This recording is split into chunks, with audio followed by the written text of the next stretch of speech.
Hi there, I am Lindsay with Off the Beaten Hook, and in this lesson we are going to start crocheting for the very first time by learning how to hold our yarn and our crochet hook, how to make a slip knot, and how to create your very first chain stitches.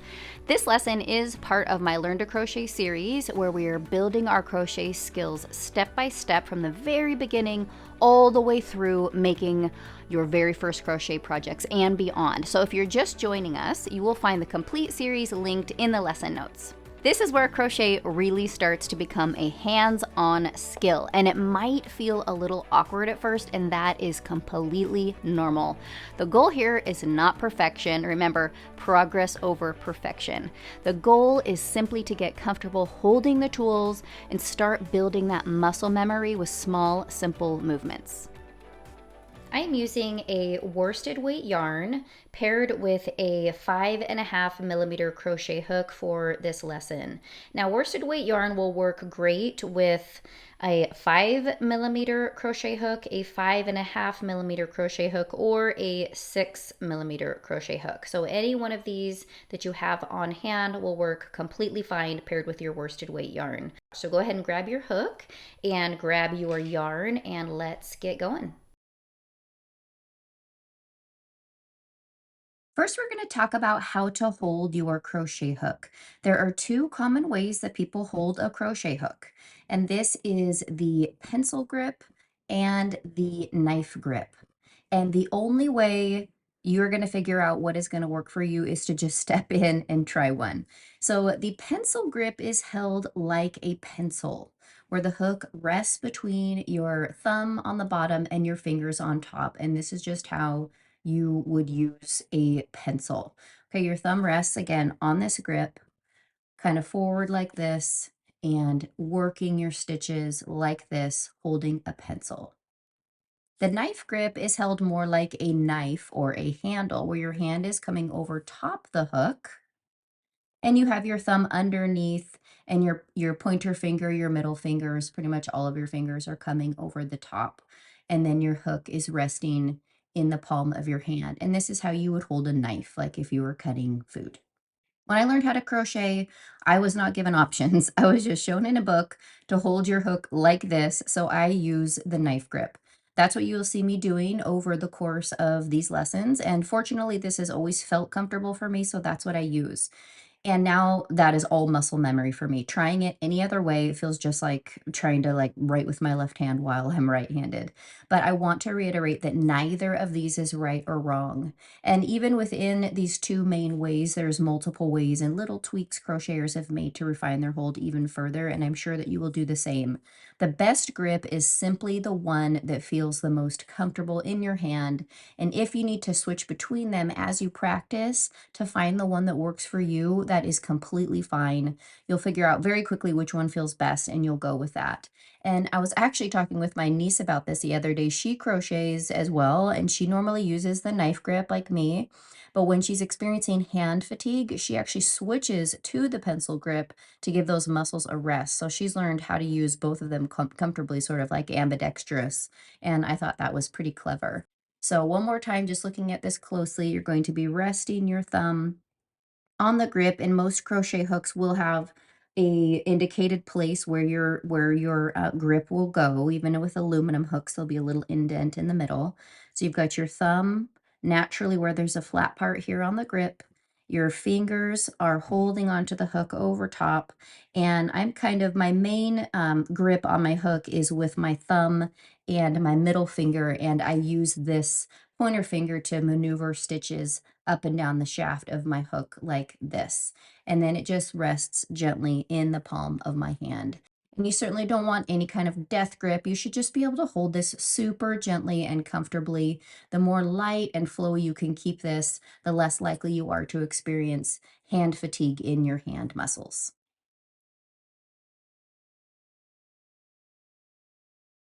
Now we're going to talk about how to hold your yarn.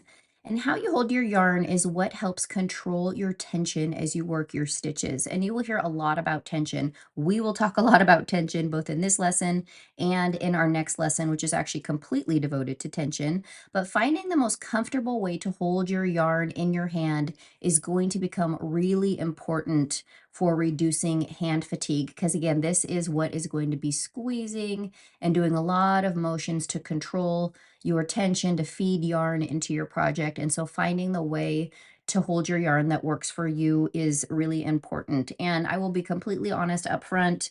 I mean, certainly if you've watched any number of crochet tutorials online already, you've probably seen that there are so many ways to hold your yarn. So you just can practice with different ways. You can look online and see different ways that people hold their yarn. I'm going to show you how I do it. This is how I learned, and this has always worked for me. So I am going to take you step by step through this.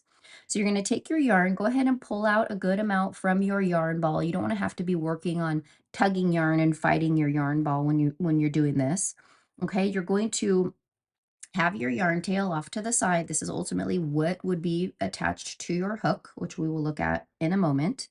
And what I do is I take my yarn and I'll show you upside down. So if you put your hand palm side up like this, I take my yarn and I thread it in between my middle finger and my ring finger. And then I drape it over that middle finger and I bring it back to the other side in between my middle finger and my pointer finger. And then as I bring my hand around to hold on to my crochet project, that yarn naturally comes around and drapes over my index finger like this. And I hold my project in between my thumb and my middle finger as I work.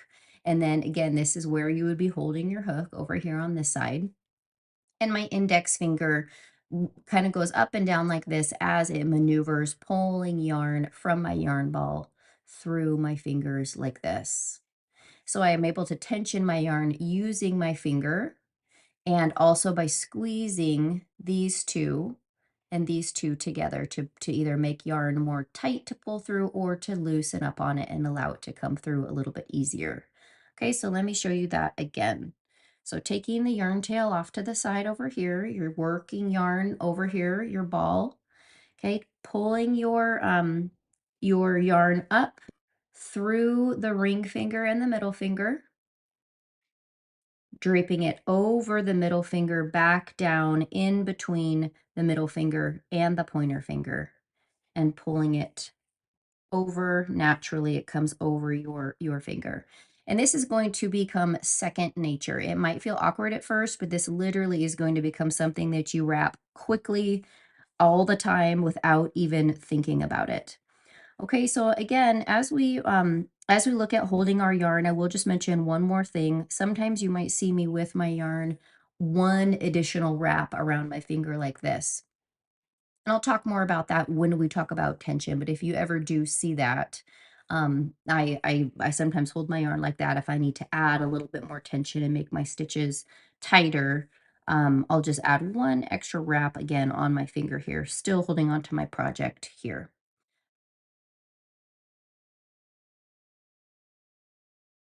All right, so now let's look at that together. Let's look at how to slip knot onto your hook.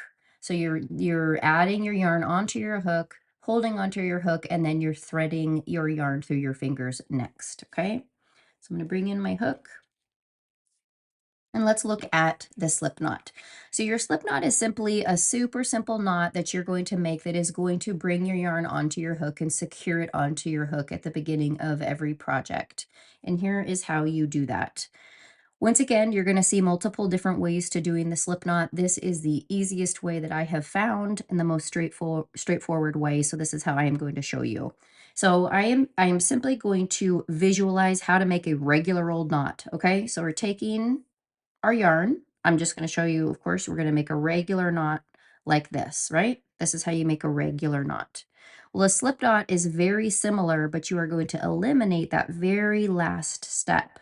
So basically what you're going to do is you're going to wrap your yarn just like you're making a regular knot in any other, shoelace, piece of rope, whatever. And instead of pulling that yarn tail all the way through, you're simply going to grab onto this loop and pull on this opposite side.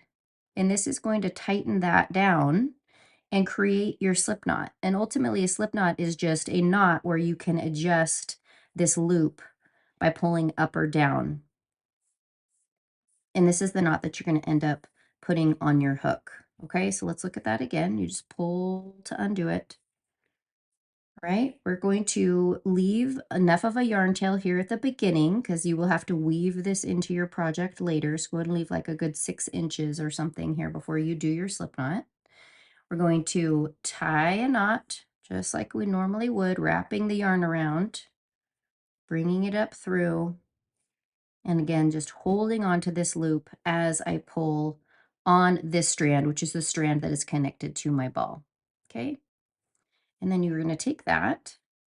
This is where you're going to put your hook through and pull on that short yarn tail, and is going to tighten up that knot up against your hook. Okay, you don't want to choke hold, you just want it to slide easily up and down your hook, and you can adjust it and loosen it by simply pulling on this knot, and again, tightening it by pulling on the yarn tail. Okay, let's do this one last time. Okay, leaving a good length of yarn for your yarn tail.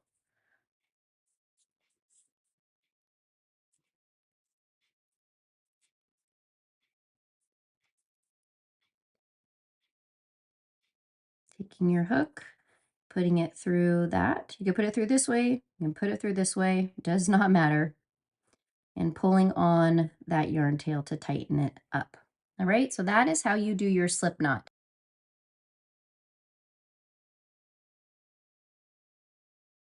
So now that's going to probably be your very first step. And now I am going to take my yarn into my yarn holding hand like we looked at a little bit earlier. Okay, so I am taking my yarn up through my fingers in between my middle finger and my ring finger, draping it over that middle finger, going through my middle and my pointer finger, and bringing my yarn around to hold my project like this. Okay? You're going to hold your project right next to your hook. Right now, my project is my one little tiny slip knot. So I'm just holding onto my slip knot so I can begin to maneuver my stitches through my fingers like this. And this is how you hold your yarn and hook. And now we are perfectly in position to start learning how to make our chains. So let's go ahead and do that now.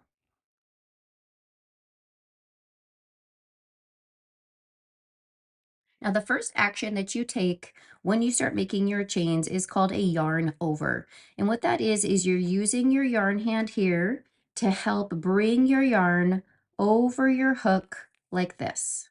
This is a yarn over. You're bringing it from the back around your hook.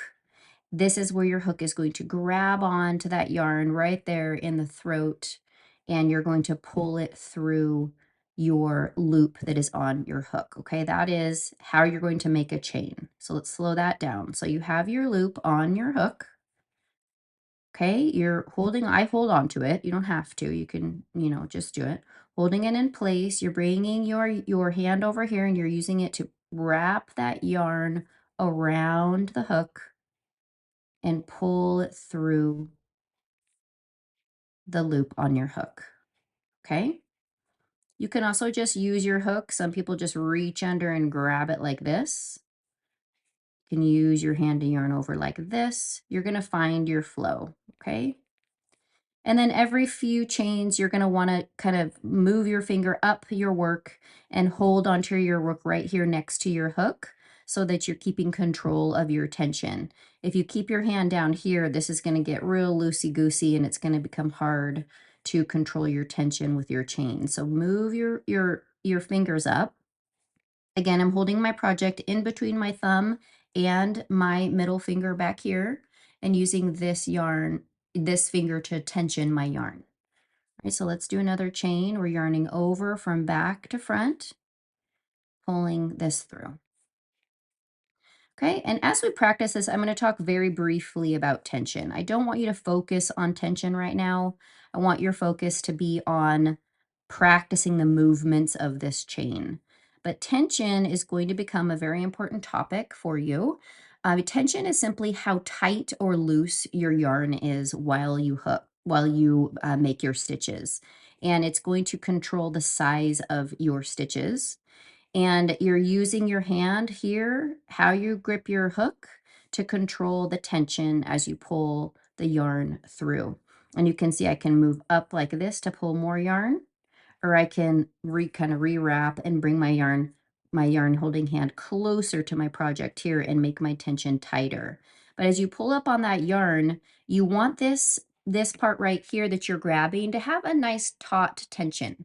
You don't want it to be super, super loose, like you're squeezing your hand so tight that your yarn is hard to pull through, but it needs to be taut. There needs to be some pressure against it so that you can grab it with your hook, and your hook can control how you make your stitches here. So you want to hold it a little bit, taut in your hand here, using your finger and using the squeezing of controlling the loop right here, pulling your yarn through.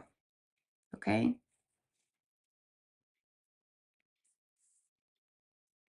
And this is how you make your chain.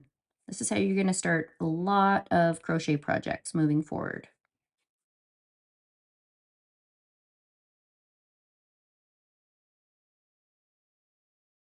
So let's go ahead and look at the anatomy of this chain. This chain is made up of 3 different loops. We're looking at the top of it right here, and you're looking at the front loop and the back loop here on the top. So the front loop is the loop that is the closest to you. So this is the loop right here. This is called the front loop. Then you have the back loop back here. This is the loop that is further away from you. And if you flip your chain upside down, you're also going to see a series of bumps along the back here. Boop, boop, boop, boop, boop. This is called the back bump. And this is the third loop of your chain. So you have 3 different loops that you can work into. As a beginner, we are going to be working into simply the back loop right here. Every time, this is where we're going to be putting our hook through as we make our way down our chain and learn our stitches. In the end, my preference is to work through the back bump because it makes a really nice clean edge to your first row. That's not something I'll recommend you do right away, but that's something you might see me do later on when we talk more about different techniques that you can use when working into your chain. So that is the anatomy of your chain. So you learned a lot today, and you've made a lot of progress up until this point. And the most important thing right now is not speed or perfection. It is simply getting comfortable with the motion of crochet.